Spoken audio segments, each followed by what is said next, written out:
আজকে আমি বানাবো টমেটো রাইস। এই টমেটো রাইস আমার আর মায়ের খুব পছন্দের একটা খাবার। প্রথমে 4টি টমেটো পরিষ্কার করে ধুয়ে নিয়েছি। এইবার ছোট ছোট করে কেটে নিচ্ছি টমেটোগুলো কাটা হয়ে গেলে এইবার বিলাতে ধনিয়া কেটে নেবো আমি। বিলাতে ধনিয়াগুলো ছোট ছোট করে কেটে নিচ্ছি। টমেটো রাইসের জন্য নিয়ে নিচ্ছি 1 কটা চাল। চালটাকে পরিষ্কার করে ধুয়ে 10 মিনিটের জন্য জলে ভিজিয়ে রেখে দেবো। এইবার আদা আর ধনিয়া শিলনোড়াতে বেটে নেবো ভালো করে।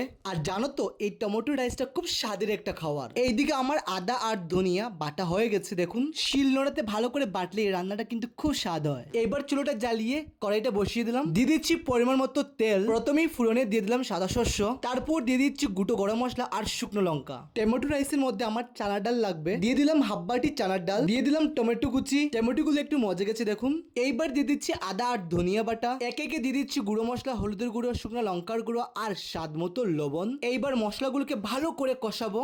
মশলা কষানো হয়ে গেছে দেখুন, মশলা থেকে তেলও ছেড়ে দিয়েছে। চালটা ধুয়ে আমি আগেই ভিজিয়ে রেখেছিলাম, এখন দিয়ে দিলাম চাল।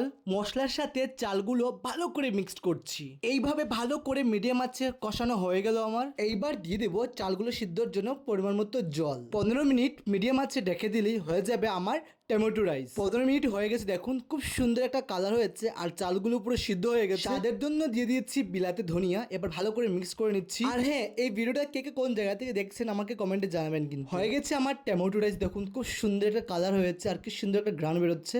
ভিডিওটা কেমন লাগলো কমেন্টে জানাবেন।